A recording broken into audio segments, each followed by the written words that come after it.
Hello நண்பர்களே, வணக்கம். நான் உங்கள் பிரியா. நம்ம இன்றைக்கி பார்க்க போகிற பதிவு என்ன அப்படின்னு பார்த்தீங்கன்னா, நாளைக்கு வைகுண்ட ஏகாதசி, சொர்க்கவாசல் திறப்பு.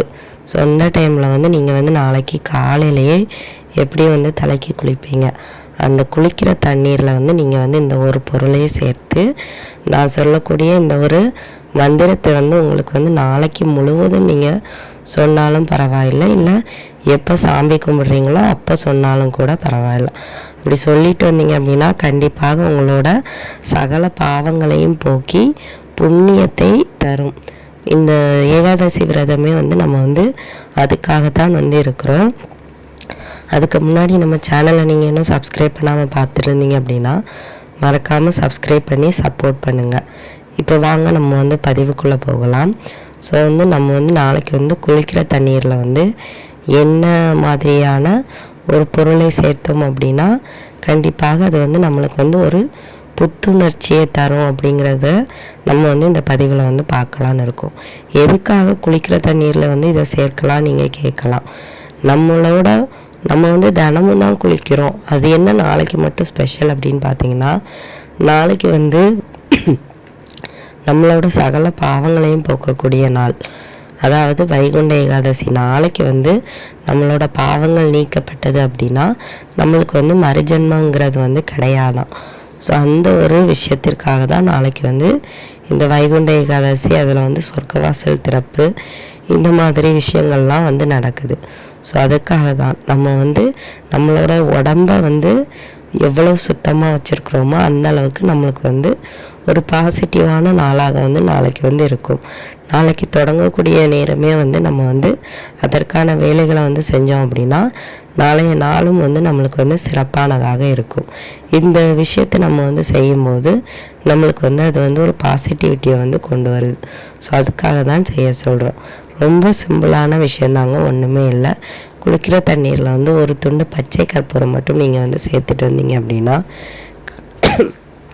கண்டிப்பாக அது உங்களுக்கு உங்கள் உடம்புலையும் மனசுலையும் இருக்கிற அழுக்குகளை நீக்கி ஒரு பாசிட்டிவான ஒரு நேர்மறை சக்தியை உங்களுக்கு கொண்டு வரும்.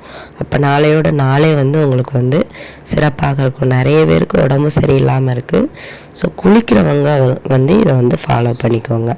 அப்புறமா நாளைக்கு என்ன மந்திரம் நம்ம சொல்ல வேண்டும். நாளைக்கு நம்மளுக்கு வைகுண்ட ஏகாதசி, விஷ்ணுவுக்கு உகந்த நாள். நம்ம அப்போ அவர் சம்பந்தமான நாமத்தை நாளைக்கு நம்ம தினமும் நம்மளுக்கு எப்போல்லாம் நேரம் கிடைக்குதோ அப்போல்லாம் உச்சரிச்சுட்டு வந்தோம் அப்படின்னா கண்டிப்பாக அதற்குள்ள பலன்களை நம்ம பெற முடியும். இந்த மந்திரத்திற்கு பார்த்திங்கன்னா நம்மளோட சகல விதமான பாவங்களையும் போக்கக்கூடிய ஒரு தன்மை இருக்குது. அது என்ன மந்திரம் அப்படின்னு பார்த்தீங்கன்னா ஒன்றும் இல்லைங்க, விஷ்ணு காயத்ரி மந்திரம் தான். நான் இப்போ உங்களுக்கு ஸ்க்ரீனில் காட்டுறேன், படித்தும் காட்டுறேன், பாருங்கள். இப்போ நம்ம அந்த நாமத்தை படிக்கலாமா? இப்போ நான் படித்து காட்டுறேன், நீங்களும் சேர்ந்தே படிங்க.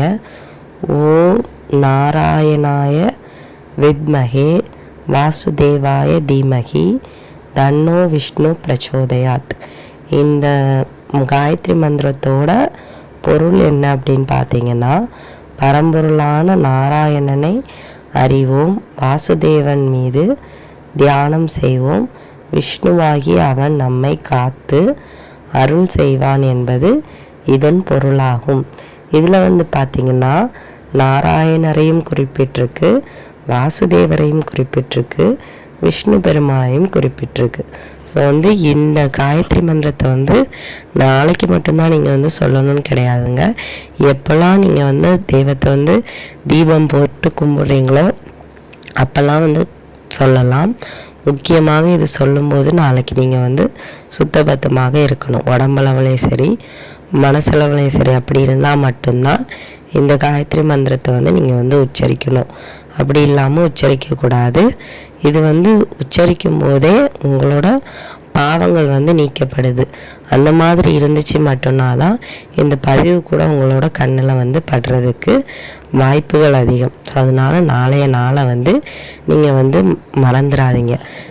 நம்ம உதாரணத்துக்கு பார்த்தோன்னா நம்ம திரௌபதியோட அந்த அந்த துகில் உரிக்கும் போது அவங்க வந்து இந்த நாராயணரோட அந்த கண்ணனை வந்து கூப்பிட்டனால தான் அந்த சாரி கூட அவங்களுக்கு வந்து வந்துட்டே இருந்ததுக்கு காரணம் கூட அந்த நாமம் தான்.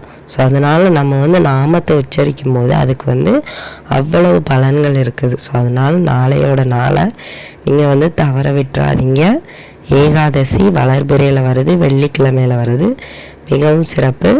கண்டிப்பாக நல்ல பலன் கிடைக்கும். நாளைக்கு வந்து நீங்கள் வந்து இதை வந்து சொல்லுங்கள். எப்போல்லாம் நேரம் கிடைக்குதோ அப்போல்லாம் அந்த நாமத்தை வந்து சொல்லலாம். இத்தனை முறை தான் சொல்லணும், அத்தனை முறை தான் சொல்லணும்னு கிடையாது. அப்புறம் நாளைக்கு நீங்கள் வந்து செய்ய வேண்டிய முக்கியமான விஷயம், யாருக்கிட்டேயுமே ரொம்ப அதிகமாக பேசாதீங்க. சண்டை வருதுன்னு தெரிஞ்சுன்னா அந்த இடத்துல இருக்கிறாதீங்க. நாளைக்கு வந்து நீங்கள் வந்து முழுக்க அமைதியை வந்து கடைபிடிக்க வேண்டும். கண்டிப்பாக இது வந்து உங்களுக்கு வந்து நல்ல பலன்களை கொடுக்கும். இந்த பதிவு வந்து உங்களுக்கு வந்து உபயோகமாக இருக்கும்னு நினைக்கிறேன். உபயோகமாக இருந்தது அப்படின்னா லைக் பண்ணி ஷேர் பண்ணுங்கள். மறக்காமல் நம்மளோட சேனலை சப்ஸ்கிரைப் பண்ணி வச்சுக்கோங்க. இந்த வீடியோவின் முழு பதிவை பார்த்ததற்கு மிக்க நன்றி.